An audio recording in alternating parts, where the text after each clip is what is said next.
मुजफ्फरनगर में मेनस्ट्रीमिंग के अंतर्गत एचआईवी एड्स कार्यशाला का आयोजन किया गया। एचआईवी एड्स एक्ट एवं यूनिवर्सल प्रिकॉशन हेतु संवेदीकरण। निजी एवं राजकीय चिकित्सकों एवं पैरामेडिकल को दी गई जानकारी।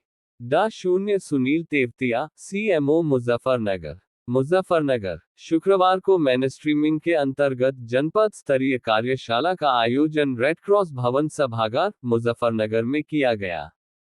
बैठक की अध्यक्षता मुख्य चिकित्सा अधिकारी डॉक्टर सुनील तेवतिया द्वारा की गई। सीएमओ द्वारा बताया गया कि एड्स से बचाव के लिए सबसे कारगर कदम एड्स रोग के प्रति जागरूकता एवं जानकारी ही है। मुख्य चिकित्सा अधिकारी डा. सुनील तेवतिया द्वारा समाज से अपील की गई कि एड्स एचआईवी के मरीजों से कोई भेदभाव नहीं रखा जाए। डा. अवनीश कुमार सिंह, चिकित्सा अधीक्षक खतौली द्वारा अपने प्रस्तुतिकरण में एचआईवी एड्स अधिनियम 2017 के संदर्भ में विस्तृत रूप से बताया गया। उन्होंने बताया कि अधिनियम में 50 सेक्शन है, जो 14 अध्यायों में विभाजित है, जिसके मुख्य लक्ष्य एचआईवी से संक्रमित और प्रभावित लोगों के मानवाधिकारों और कानूनी अधिकारों को सुदृढ़ करना, देश में एचआईवी और एड्स के प्रसार को रोकना और नियंत्रित करना, संक्रमित और प्रभावित लोगों के खिलाफ भेदभाव को दूर करना, एचआईवी एड्स के साथ जी रहे व्यक्तियों की प्रभावी देखभाल सहायता और उचित देखभाल उपलब्ध कराने हेतु है। मेनस्ट्रीमिंग के अंतर्गत विभिन्न विभागों के माध्यम से जनपद में 05 ब्लॉक खतौली, जांसठ, बुढ़ाना, पुरकाजी, चरथावल में संवेदीकरण कार्यशालाओं का आयोजन भी किया जा रहा है। एचआईवी की जो मीटिंग है हमारी, एचआईवी के इलाज के बारे में जानकारी, एचआईवी के बारे में जानकारी और आगे जो समाज में जो छुआछूत का भाव रहता है उसको दूर करने के उद्देश्य से ये मीटिंग की जा रही है, ताकि लोगों में अवेयरनेस हो सके और उससे बचाव किया जा सकता है, क्योंकि बचाव है। जनता के लिए हमारे जो डॉक्टर्स हैं, जो नोडल अधिकारी हैं, जो हमारी स्वयंसेवी संस्थाएं हैं, वो सब मिलके काम करती हैं। वो सब लोग समय समय पर इसका एडवर्टाइजमेंट कराते हैं और इस तरह के सेमिनार गोष्ठी करते हैं और हर महीने एक मीटिंग की जाती है। और हमारी जो स्वयंसेवी संस्थाएं वो भी अपने यहाँ इस तरह के प्रोग्राम्स अरेंज करती हैं ताकि लोगों को जानकारी दी जा सके।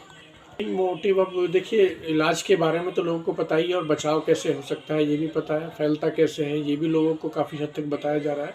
लेकिन मेरा मेन मैसेज अब है कि लोगों के साथ डिस्क्रिमिनेशन नहीं होना चाहिए। जो लोग एचआईवी पॉजिटिव हैं उनको अपने समाज में सबके साथ जोड़कर मुख्य धारा में लेते हुए और बिना किसी छुआछूत भेदभाव के उनको अपने साथ रखना चाहिए, उनका इलाज होना चाहिए। ये बैठक स्टेट एड्स कंट्रोल ऑर्गेनाइजेशन के माध्यम से हम अपने मुजफ्फरनगर में जितने भी सरकारी गैर सरकारी अस्पताल उनमें कार्य करने वाले कर्मचारी, उनको एचआईवी एड्स का सेंसिटाइजेशन, संवेदीकरण, और साथ में सबसे मुख्य बिंदु ये है हम इस चीज़ को समझें कि HIV and AIDS control act 2017 Bharat में लागू हुआ 2018 से 2017 से, इसका नाम 2017 है। और उसने बिल्कुल क्लियर डिमार्केट कर दिया किसी भी एचआईवी या एड्स से ग्रसित मरीज के साथ किसी भी तरह की भेदभाव नहीं होगी। उसके अंदर 50 सेक्शन है और 14 चैप्टर हैं जो पूरा एक्ट है।